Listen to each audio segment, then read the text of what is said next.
John Oliver is, of course, right at the top of YouTube trends, right on time with a video where he now hates Border Patrol. A couple of things really quickly. John Oliver, I think, is absolutely hysterical. But this video, it took a while to wade through because it's really only making two arguments. And it uses a lot of logical fallacies and self-admittedly outdated data to make these points, but people are forwarding it around as though it's a valid argument against Border Patrol. So let's go to this first claim. The first claim is really, and this is the fulcrum of the video, that Border Patrol is corrupt, inordinately violent, and thus boosting numbers of border control agents would be ineffective.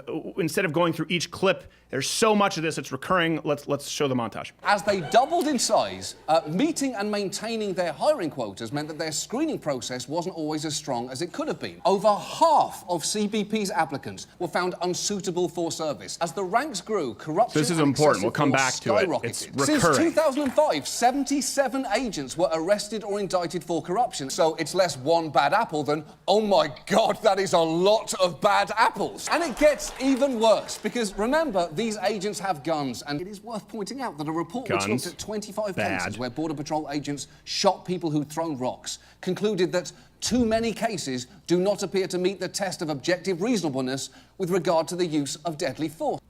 Okay, so before we move on to what those numbers he presented actually are in context, John Oliver admits later on in the video that his entire argument here has mostly been based on a straw man. As he says, there have been implementations, use of force rules have been put in place. There have been tightening on hiring requirements, but he skims over it. And again, this is the crux of the whole video.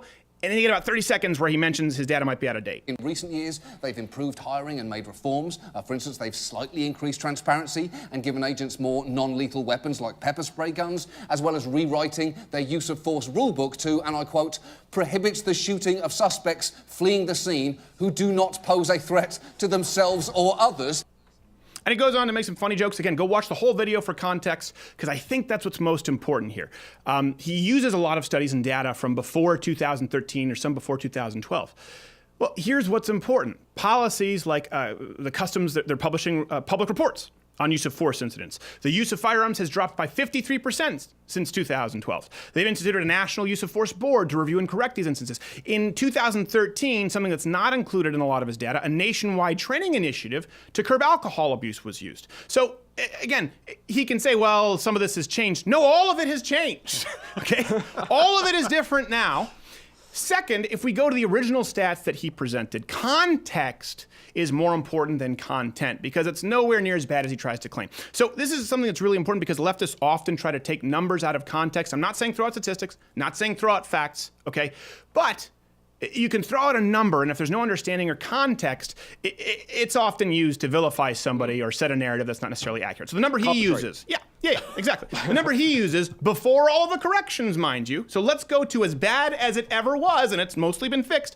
77 agents, when we're talking about corruption over a 12-year period, equals about 6 agents per year out of 21,000. So that's somewhere around 0.0003% of agents get indicted on a yearly basis. So again, leftists love to provide these numbers without context, inevitably to make law enforcement look bad. We kind of see that with the Algiers Motel incident. Yep. The film was called Detroit. It wasn't called Algiers Motel. No.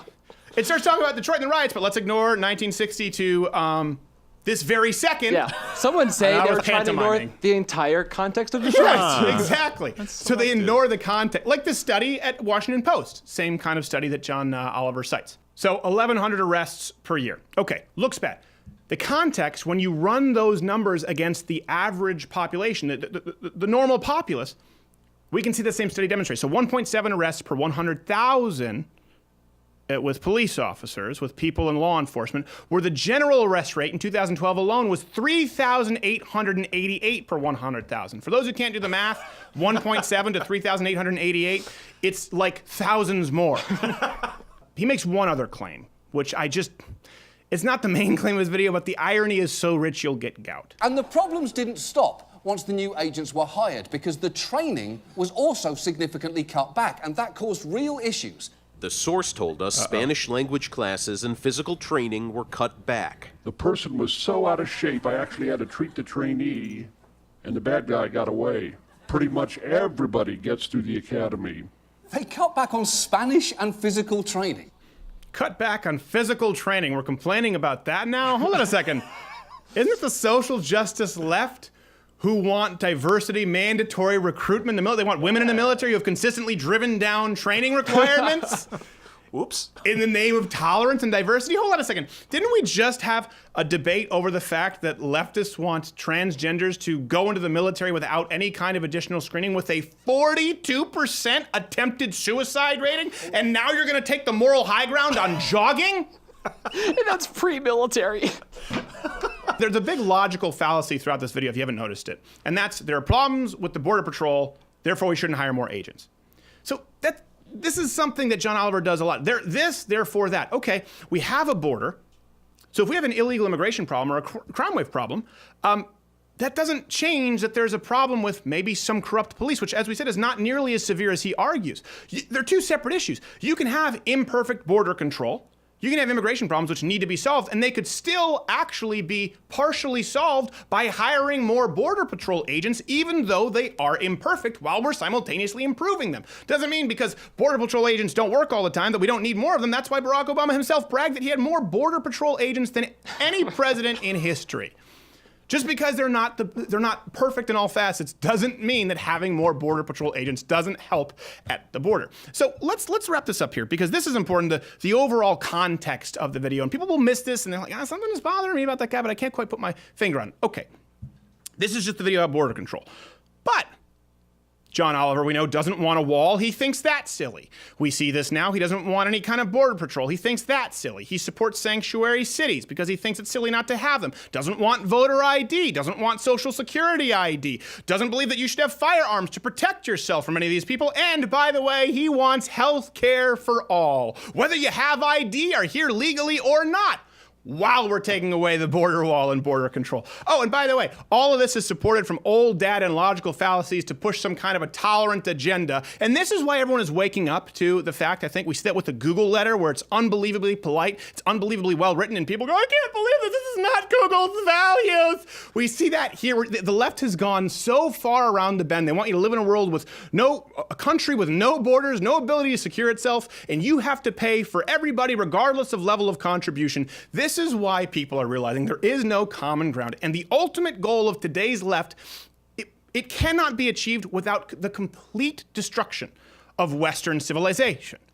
It can't exist. With the totality of what they're looking to do, John Oliver's stances in the DNC and today's social leftist agenda, it can only work if the United States ceases to be, and more people are waking up to it. Hey, if you like this video, subscribe by clicking the button that says subscribe. If not, there's a strong chance that you're an Armenian genocide denier. Wink, wink. I think you know what I'm talking about. But head on over there if this isn't the channel for you. I'm sure you'll find something there that you deem very insightful and informative. Also, I request that you come back here afterward and immediately leave a negative comment, because we read those and those affect our lives directly. We care about them because we care about you.